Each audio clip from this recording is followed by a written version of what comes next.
Mari belajar politik untuk Indonesia yang lebih baik. Please subscribe, like, comment, and share YouTube saya.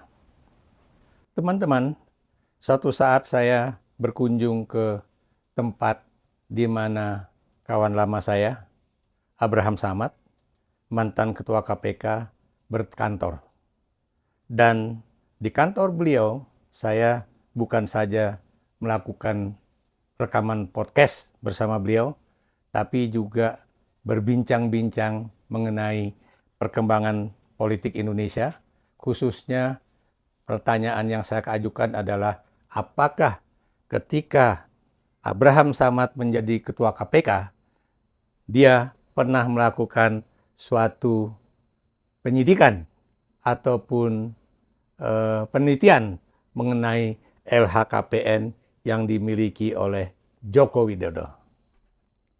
Nah, Abraham Samad menyatakan bahwa sebelum Jokowi itu maju menjadi Presiden Republik Indonesia, itu ada suatu kewajiban bagi calon-calon presiden dan juga calon-calon wakil presiden untuk menyerahkan LHKPN mereka masing-masing.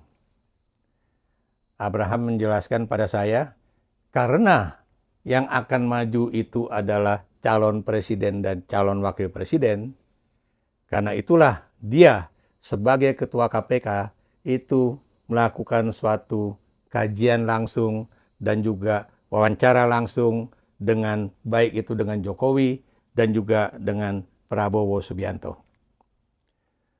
Di dalam tanya jawab mengenai laporan LHKPN itu, laporan kekayaan penyelenggara negara, ya.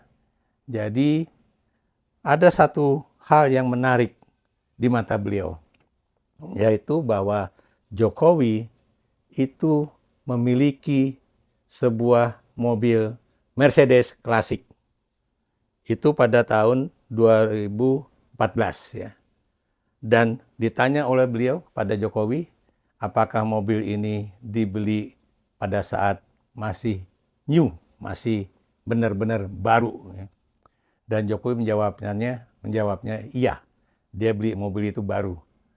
Walaupun harganya pada 2014 itu sudah mengalami penyusutan, tapi tentunya pada 7 tahun sebelumnya atau 2007 harganya untuk yang baru pastinya cukup mahal. Apa yang ingin diteliti oleh Abraham Samad, ini berarti Jokowi bukanlah seorang politisi yang sederhana seperti yang diketahui oleh banyak orang. Dan kedua, bahwa Jokowi 7 tahun sebelumnya itu memiliki suatu kemampuan untuk membeli sebuah mobil mewah Mercedes klasik. Kalau kita lihat 7 tahun sebelumnya, itu berarti Jokowi masih menjadi wali kota Surakarta atau wali kota Solo. Dan kita juga tahu sebagai seorang wali kota, pada saat itu dia juga tentunya masih memiliki perusahaan mebel yang dikelolanya. Lalu Jokowi menjelaskan bahwa mobil tersebut jarang digunakan untuk keperluan sehari-harinya. Mobil itu hanya digunakan untuk menemui klien. Maksudnya bahwa mobil itu hanya digunakan ketika Jokowi akan menemui klien-kliennya atau orang-orang yang terkait bisnis dengan dirinya dalam bidang permebelan tersebut, ya. Supaya apa? Supaya posisi Jokowi sebagai seorang pengusaha itu cukup tinggi. Dan Jokowi juga menyatakan bahwa mobil ini juga sering dipinjam oleh teman-temannya, digunakan untuk kemudian menjadi supaya tongkrongannya itu kelihatan keren, ya. Dan kemudian supaya klien-kliennya juga percaya bahwa dia adalah orang yang boleh dikatakan sejajar dengan mereka, dan karena itu berbisnis dengan mereka itu tentunya tidak akan menimbulkan kerugian. Nah, kita lihat, ya, pada kasus yang belakangan ini terjadi, itu juga kemudian ada juga kasus yang mengenai baik itu anaknya Jokowi ataupun menantunya Jokowi. Dalam kasus Kaisang misalnya kan, di situ ternyata KPK mengatakan bahwa karena Kaisang itu bukan seorang pejabat negara dan karena itu tidaklah pas kalau dikatakan bahwa terjadi gratifikasi terhadap Kaisang Pangarep. Demikian juga terhadap Bobi, karena dia bilang bahwa saya tidak menggunakan APBN, saya tidak menggunakan APBD, dan karena itu sah-sah saja kalau kemudian seorang pengusaha di Medan itu meminjamkan pesawat pribadi mereka. Nah, dalam kasus gratifikasi ini, memang di berbagai negara itu tidak pernah yang namanya pemilik jabatan itu menjadi fokus dari kajian ataupun penelitian apakah dia itu melakukan gratifikasi. Abraham Samad juga menjelaskan pada saya bahwa KPK pada era dia itu pernah melakukan suatu proses pembelajaran dalam bidang hukum, dalam bidang gratifikasi secara khusus, ya. Bagaimana kemudian sebuah lembaga yang namanya FBI, ya, Federal Bureau of Investigation, ya, itu kemudian mengajari KPK untuk melihat apakah seseorang itu menerima gratifikasi atau tidak. Caranya, lihatlah flexing-flexing yang dilakukan oleh pejabat ataupun anak-anak pejabat.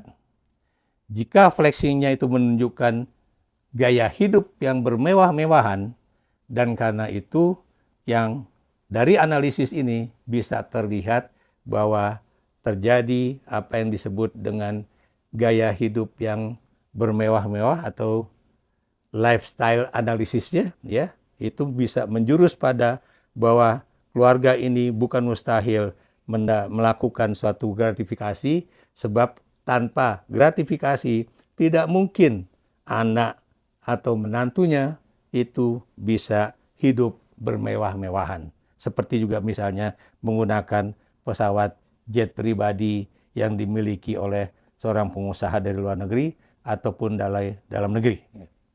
Nah, bagaimana juga misalnya kita bisa mengetahui apakah seseorang itu mendapatkan kekuasaan yang ilegal, ya.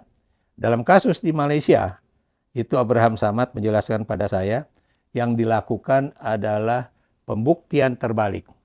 Pembuktian terbalik itu adalah bahwa seseorang dinyatakan memiliki kekayaan yang boleh dikatakan berlebihan di luar batas kewajaran atau di luar pendapatan dia sebagai seorang pejabat negara melalui kekayaan yang melimpah ruah, yang lagi-lagi itu adalah bagian dari sebuah kekayaan yang didapat secara ilegal. Malaysian Anti-Corruption Commission atau MACC itu melakukan pembuktian itu secara terbalik. Dan karena itu siapapun dia, apakah seorang Perdana Menteri ataukah pejabat negara, itu bisa langsung ketahuan melakukan suatu korupsi dari kekayaan yang mereka miliki, dan itu bersifat masif dan juga bersifat sangat banyak dan juga didapat secara ilegal. Nah, bagaimana dengan kasus-kasus calon pejabat negara atau yang sekarang sudah menjadi pejabat negara?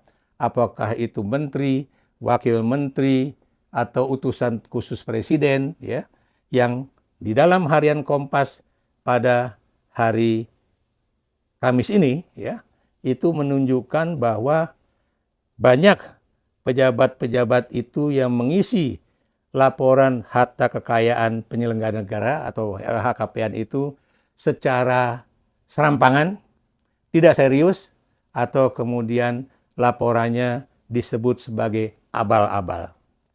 Satu kasus menarik, ya, menurut harian Kompas, bahwa ada seorang pejabat yang kemudian mengatakan bahwa dia membeli Toyota Fortuner dengan harga 6 juta rupiah saja. Makanya kemudian pejabat KPK yang meneliti mengenai LHKPN dari masing-masing menteri ataupun wakil menteri ataupun pejabat-pejabat yang baru dilantik oleh Prabowo Subianto, itu kemudian melihat bahwa ini laporan LHKPN-nya benar-benar asal-asalan, benar-benar abal-abal, dan karena itu menurut saya kalau dari awal seorang calon pejabat negara atau orang yang sudah ditunjuk menjadi pejabat negara setingkat menteri, wakil menteri, ataukah kemudian pejabat di sebuah lembaga non-kementerian, ya, itu berarti dari awal dia sudah melakukan penipuan dalam pembuatan LHKPN, dan bukan mustahil dia juga akan melakukan suatu tindak pidana korupsi ketika dia menduduki jabatan tersebut. Inilah yang kemudian kita lihat, ya, betapa pentingnya LHKPN itu bukan hanya untuk melihat apakah orang ini memiliki kekayaan begitu banyak sebelum menjadi pejabat, tapi apakah orang-orang yang menjadi pejabat ini membuat satu pelaporan yang benar-benar jujur, yang benar-benar atas dasar informasi yang benar-benar dia miliki. Kenapa? Karena Anda tahu LHKPN itu hanyalah sebuah deklarasi dari seorang pejabat negara ataupun mereka yang akan menjadi pejabat negara, ya. Kenapa? Karena kita tahu LHKPN itu dilakukan oleh pejabat negara itu baik sebelum menjabat ataupun setelah selesai masa jabatan.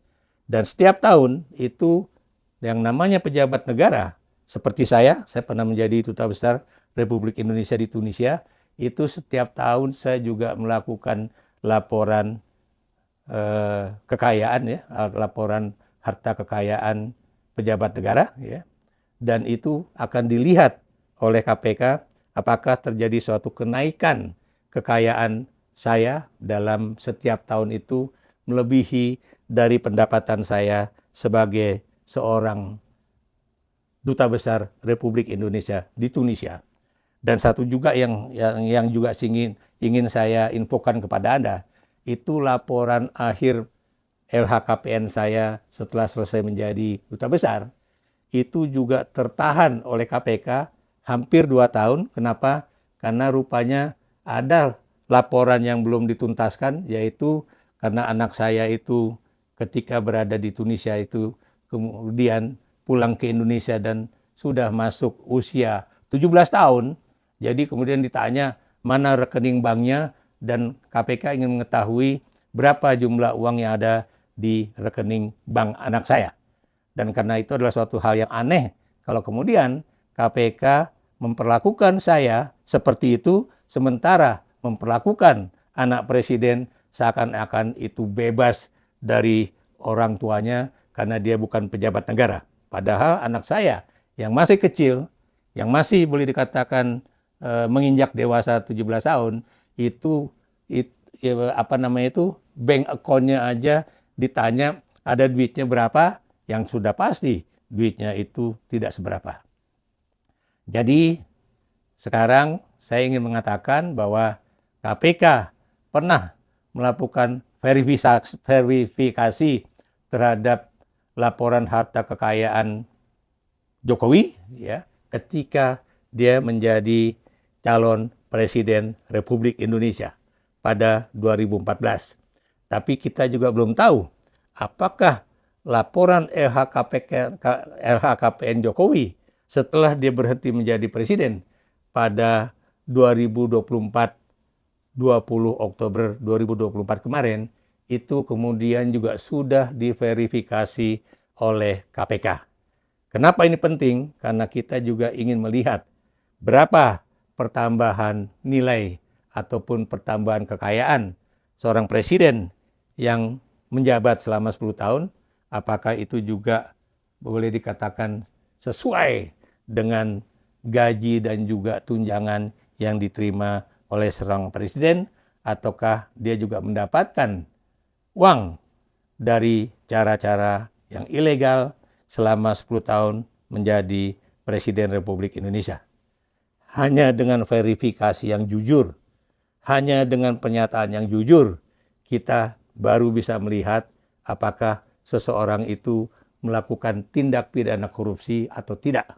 Tapi kalau kemudian baru menjadi pejabat, tidak memberikan suatu laporan kekayaan sebagai pejabat negara dengan jujur, itu yang kemudian kita patut berduka bahwa orang seperti ini bukan mustahil akan bisa melakukan tindak pidana korupsi. Berikan komentar Anda.